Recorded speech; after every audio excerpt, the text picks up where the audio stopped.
LGI shit, man. Let's get rich.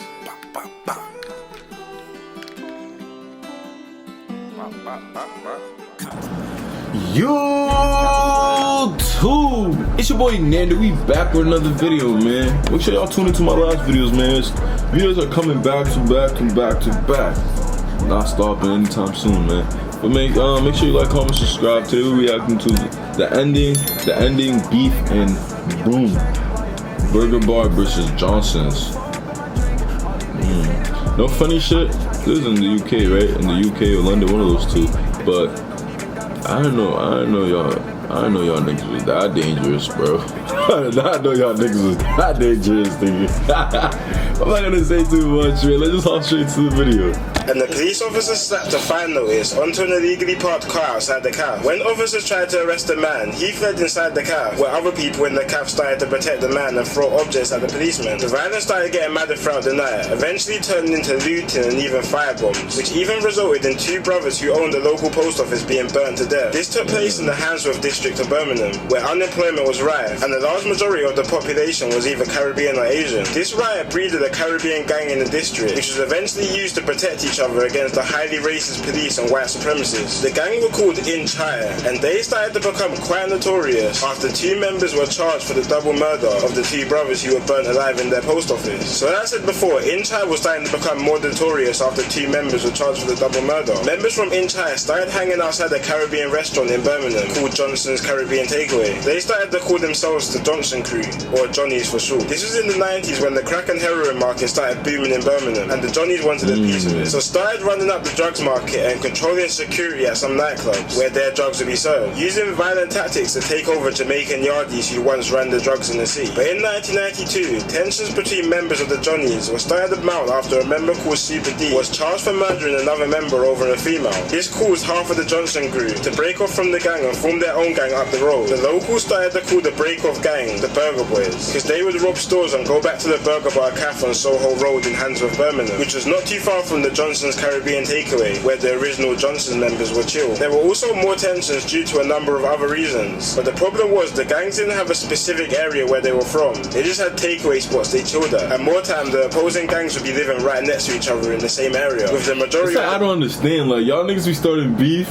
with the niggas that live next door to you, man. Like, I understand shit be happening, but damn, nigga, he's a neighbor. Be cool with that nigga. growing up together and attending the same school. Then eventually both sides started picking areas which made more sense for them to wreck, maybe just because that's where the majority of the members lived. So the Johnny's crew started claiming two areas called Los Hills and Aston, while Burger Bar members started claiming two areas called Handsworth and Winston Green, leaving some members who couldn't move house to switch gangs depending on the area sometimes. By 1994, the beef was in full swing, and members from both sides started tit-for-tat shootings. The same year in April, a group of Johnson members made their way to a party in Newtown and knocked on the door to the party. A man called Keith Copeland opened the door, and immediately Johnson members shot him in the head with a shotgun. A Johnson's member named Ringo was originally charged for the murder, but was eventually found innocent due to a lack of witnesses and evidence. So the war was starting to heat up in the area, but it was just going to get more hotter. In between Handsworth and Aston, which are two urban areas in this feud, there was another estate called Newtown, which for the most part stayed neutral throughout the war. But this all changed when kids from the Newtown estate and members from the Johnsons were playing football in a park in Newtown. Burger Boys saw this and shot into the crowd of boys playing football, which resulted in Newtown siding with the Johnsons. And Newtown weren't here to play with the Burger Bar crew. A Burger Bar member called Ruben was chasing a Newtown member down the street when two Newtown members aged 13 and 15 then clocked onto this. They ran at Ruben and stabbed him over 20 times. The 13-year-old boy served 7 years for the murder and was eventually released. But he hadn't even been out for a year yet when him and 5 other Johnson members ran into a nightclub and shot a bouncer after he attempted to stop them.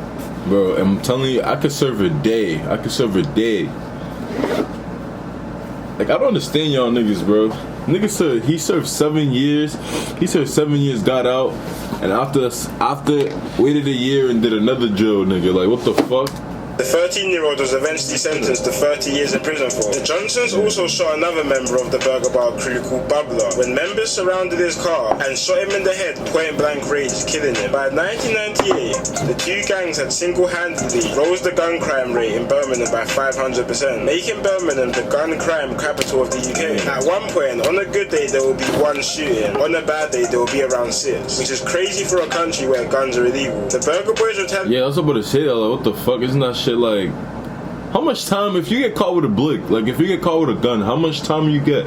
Comment that shit down for below. their member Bubbler being shot in the head. Burger members ran into a Johnson member's apartment called Menace and literally grabbed him and threw him out the window of his 10th floor apartment. A Burger Bar member was heard bragging about it and was arrested, but charges were dropped due to no evidence. But the Burger Boys really wanted to show the Johnsons they mean business and ended 1999 with one of the most gruesome murders in this beef. It was New Year's Eve and a Johnsons member called Corey went into a party at Winston Green, which is the territory of his ops, which are the Burger Bar crew, but found no one. But next day there was another party in Handsworth, which is again part of the Burger Bar's territory. Corey entered the party armed with a bullet especially in the 80s, 90s, them niggas was actually like vest and a shotgun, like he's about to enter a war zone map. At the party, he bucked into some Burger Bar members. He told them to come outside. The Burger Bar members waited for him outside the alley, packed with guns, and Corey walked outside towards them and shot his shotgun for the first shot, shooting one member in the hip. Burger Bar members then massacred Corey in a rain of bullets, literally surrounding him, shooting him over 70 times altogether. Eventually, after he was shot so many times, a member even grabbed his own shotgun and began to start shooting Corey with it after he was dead. One of the men suspected of this murder was a Burger Bar member called Micah, who was actually shot himself they a got couple away months with after that the shit. murder That's of Corey. crazy. The police were working hard to try and get someone convicted for the massacre of Corey, because these murders and shootings were becoming more and more common, and no one was getting booked for them. Birmingham was starting to look like the Wild West. Police started begging witnesses to come through about the murder. Seeing that there was about 200 people at the party, police thought there would be enough witnesses for some people to try and go and testify against them. But the police underestimated the hold these two gangs had on the local population. Civilians were terrified of the two gangs, and snitching was one of the worst things you could get caught doing. Only one witness actually ended up testifying. So, and I know they take that shit to the heart back then, nigga. Cause right now there's some snitch ass niggas, but you know. But right now, bro, I mean back then, doesn't matter who you are, bro. You snitch on the gang, you getting killed like a bitch. All she said was that she saw one member with a gun earlier, but this wasn't enough to prosecute anyone. And again, there was another unsolved murder in the area. Then the 2000s hit, and younger factions of both gangs started to emerge from the estates, and the Burger Bar name was starting to fade away. And most of the youngers from the area started claiming a new name called RMD, or BT1 Bangers. Same thing with the BT1 Bangers. Youngers from the area started to roll around naming themselves Slash instead, which breeded the new generation of this war, RMD and BT1 Bangers versus Slash. But for the purpose of the video and to make it easier to understand the division, I'm gonna keep the name to Johnson's and Burger Bar crew when referring to the two separate sides, because if not it can get quite confusing. And it didn't take long for the younger generation to follow suit of their elders. Fuck them on phone to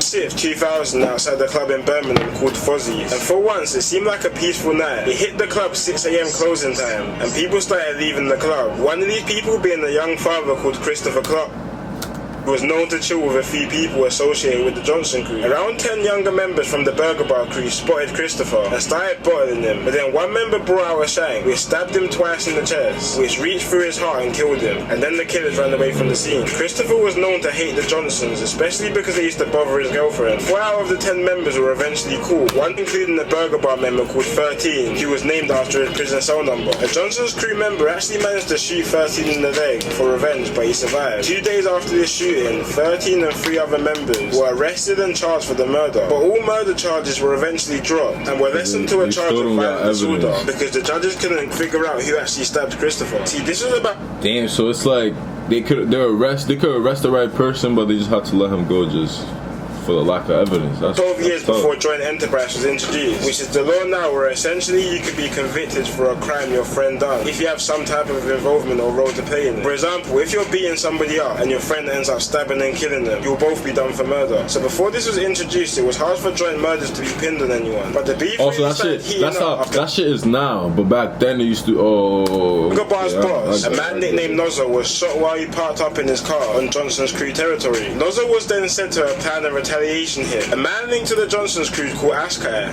had just came out of prison and was back on the streets. He was posted up in his BMW on a nice sunny day when the Vauxhall car pulled up beside him. Inside the Vauxhall were two men with semi-automatic handgun, and more than 20 shots were fired at him, killing him in broad day on a residential street. Now the police wanted to catch the killers badly, but there was no evidence. The only evidence they had was a strand of Nozza's hair found inside the Vauxhall car. The police found that enough to be evidence to put Nozza down for the murder, but eventually, years later, Nozza got his appeal and was released under insufficient evidence. He wasn't out for long though, after being found guilty of running the national gun smuggling ring and was given a life sentence for the second time in his life. Now let's fast forward to 5 months time. Remember 13, one of the members who was sentenced for his part of the murder of Christopher Clark. He had just been paroled from prison after serving 2.5 years and moved to a nearby town called West Brum and was trying to turn his life around and leave the gang life behind him. But as we know, the gang life doesn't work like that. When you're in, you're locked in for life. That's the thing. That's why I'll be telling you, like no funny shit. The people that were my friends, the people that are my friends that joined the gang, I be telling them like, you know, what's the point? Like, what actually is the point of you joining that? Cause first you're fighting for a territory that's not yours, bro. That's one. Two, nigga, you have a family, bro. You got a mom. You got all that, bro. Me, bro, the number one thing about me is family, bro. So if you don't take care of your family, bro, you can't take care of your bros, bro. No funny shit. In thinking he's starting a new life in Newtown, he tried to hand out leaflets for a new promotional company he was trying to run. One of these leaflets going to two girls.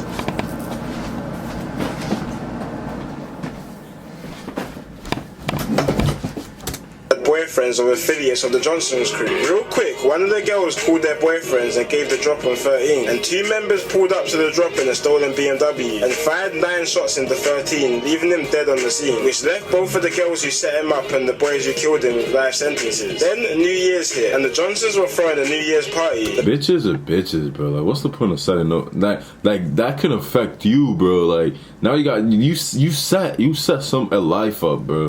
They started that night where Johnson was set to be knocking 13s there, which was somehow relayed on the Burger Bar members. The after party was in a cramped hair salon, which had over 150 people partying in there. Burger Bar got the drop quick and rid there in a red Mondeo with a Mac 10 and a couple handguns. While a group of Johnson members were outside with a bunch of girls, Burger Bar set fire onto the crowd, leaving 47 rounds on the scene. 6 people were shot, including 4 females and 2 males. One member even hopping out the car to get closer to shoot at certain individuals. 2 of these female shots included 2 cousins, Charlene Ellis and Letisa Charlene's. A man called Nathan was the brother of Charlene, and he rang up his half-brother immediately called Marcus after the shooting, because Marcus was a member of the Burger Bars. Once Nathan told Marcus about the shooting, Marcus simply asked if they were dead. Nathan then checked and confirmed while crying that they're both dead. Marcus put down the phone and went on the run, realizing he had just took part of the murder of his own half-sister. 5 members were found guilty for the double murder, with one member nicknamed Dread eventually acquitted for the trial. But a couple days after Dread was bailed, he was shot 9 times in his head, back and neck by Johnson members but survived. Dread was actually on another 2 murder charges after this, but both also got dropped.